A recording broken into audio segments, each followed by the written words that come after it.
Well, if you saw that little hint at the end of the last episode, which I wanted to stick that little title up in the first segment, but I was searching up and down that first segment and I kept losing track of where it was, where you could see all the aluminum pipe laying on the bench. So I've got the pipe now. I went down the same day I got the extra roll of 2-inch glass tape.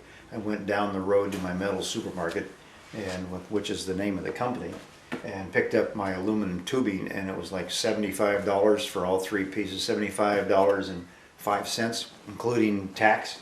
So got that done, and I've got a couple of the pieces that have been cleaned up and sanded down, getting ready for some etching paint. But I want to show you something that's kind of strange. And when I first tried it, it was just something that I thought, well, I'll use this. But it worked. But let me show you. I'm going to set up here. Now this is a rag with a little bit of gasoline on it. And I'll go wiping. Now this is gasoline. This is something you don't take internally, and you don't rub it on your body, and you don't use it anywhere, adults or children. Now let me take out my mystery. Am I still in here? Go down here.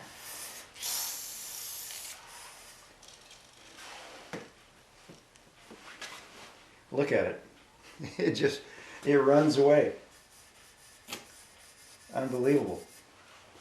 And this amazing product that works better than gasoline, deep woods off. Can you believe that? Something you'd spray on yourself and your kids takes the ink off of aluminum that gasoline won't touch. I thought that was fascinating. Let me go ahead and do the rest of this outside because it gets stinky. Well, I have them cleaned up and the stuff removed, and I took them outside and took some 120 grit sandpaper and just sanded vertically up and down, getting prepped for the etching paint. And time to backtrack a little bit and a clarification. Remember, I was saying we were going to use some of that. I've used it before on other things with Gel Magic, which is a thicker substance. But for using just straight epoxy, this doesn't work.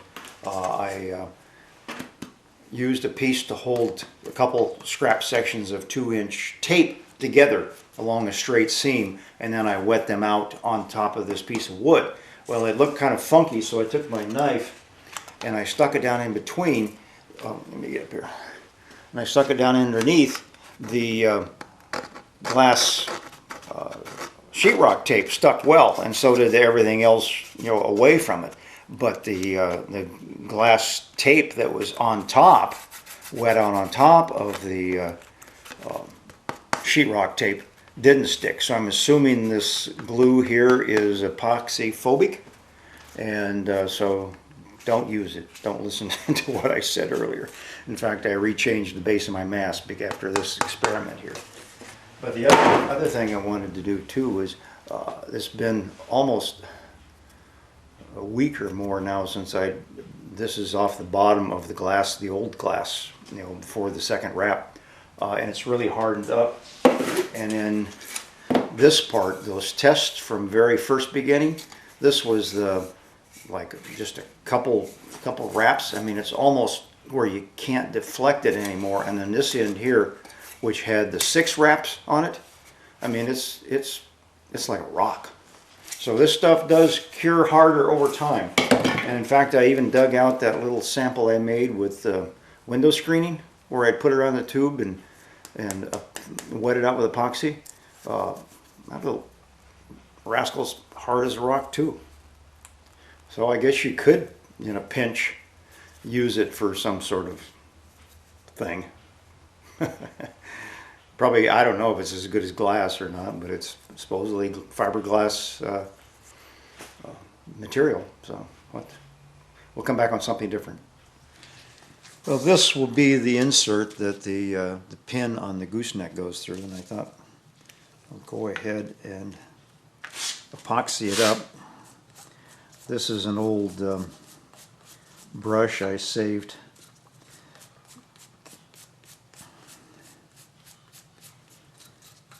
After I think I did the Mast this last time. Just stuck it in a tube of, or a container of vinegar, and I'll let it soak. There's a little bit of epoxy still inside.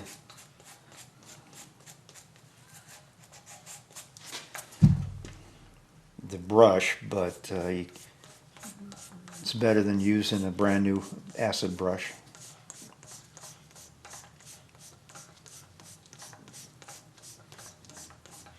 And I need to wrap this with a couple layers of some scrap 2-inch cloth.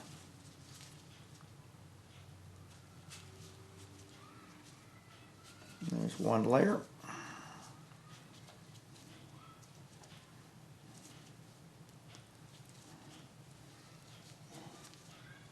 Two layers.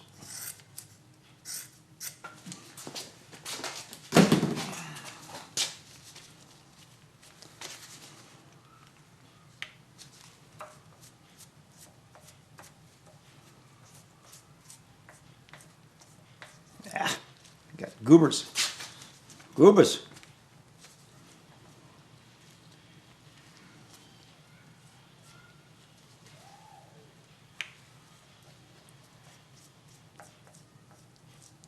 I guess I could be saying something.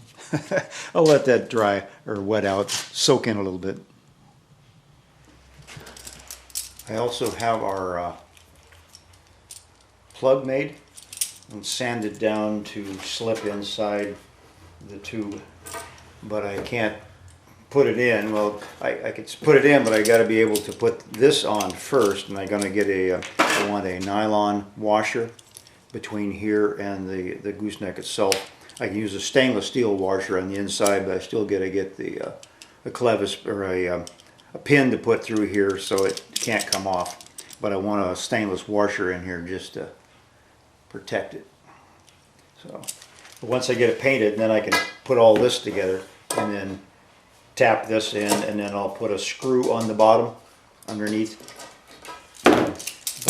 That'll be coming down the pike. So that's probably going to be enough for today until I can get my paint. But all the tubes are all finished, and I'll wipe them down again with a little bit of with a damp cloth just to get any dust off from the sanding part. Be sure that there's no oils or anything left over. Well, it's another new day, and I've been over to the hardware store picking up various screws for various little pieces that'll go on these eyes and my cleat. And I picked up some stuff for my gooseneck here. And I can go ahead and assemble that now because once I get it together, then it's finished until I insert it into the mast. But I can show you what I've got here. This is my RL 327 I got from Chuck Dunn Ductworks, and this one's got the 3/8 shaft in it. But I wanted to put a little friction dampener in there, so I got a little nylon washer, 3/8 diameter. So I can put that on first, and then put my. I had to make this, and you saw me put the glass on it. It's basically, I believe, a closet rod. That I had to drill. I need a drill press. This is the one of the third of 3 that I made that actually came out where the came in centered on both ends. And then a stainless washer, and then a clip. So now that's all ready to go. So let me go ahead and bend these over, and this part is done. So I got my pin bent over, and then it slides in like that, and then I'll put a little screw on it just in case. I don't know how much. I may not, depending on how hard this tapping goes in. I may just tap it in and leave it that way. Moisture will probably expand the wood maybe. Let me show you something else I'm doing. This is a leftover section of 1.5 inch tubing I had from another project. I don't know, this must have been a boom of some sort, because when I got the 1.5 inch for the oars shafts, I got them exact length.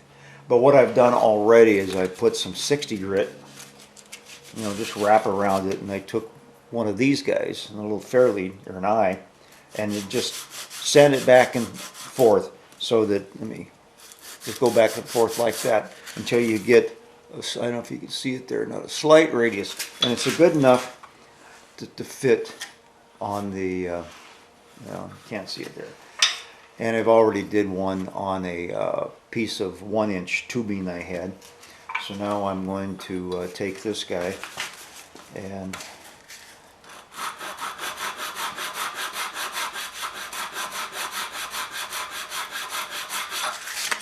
look at it once in a while to be sure that you're staying centered. And then that's pretty close. I got maybe one more pass I'll take, and then it'll be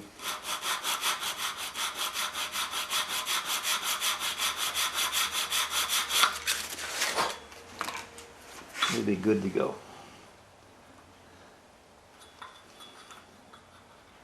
Okay, that one's good enough for mounting. And I don't know if you can see it's got a little bit of an arc to it. It'll make it fit tighter. It won't. If you don't do that, then the point of contact is right in the center here, and it might tend to wobble around. Well, I just did a test drill in some spare tubing I have. It's the same 065 wall, and I wanted to make sure I have the right drill size. So it's like 9/64. It's a tight fit for this number 8 screw, but that's fine. That's what I want, good tight fit, so it's not going to work loose. Well, I just finished drilling the holes for the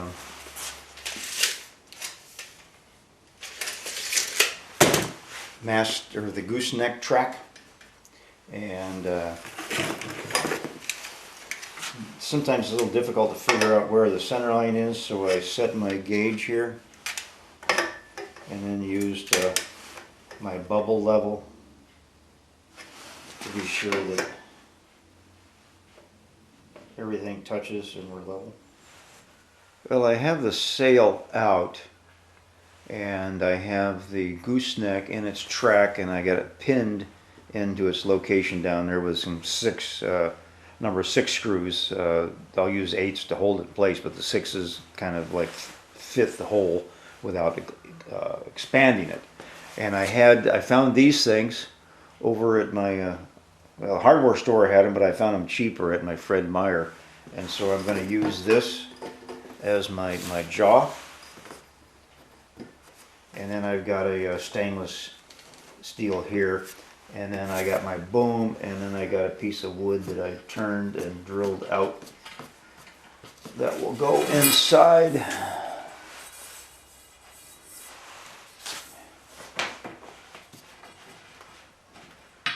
the gaff hole like that.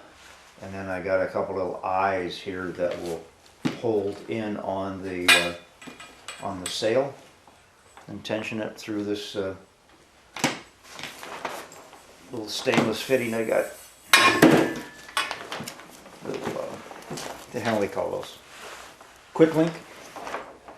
So I'll go ahead and put that together and show you when I get done.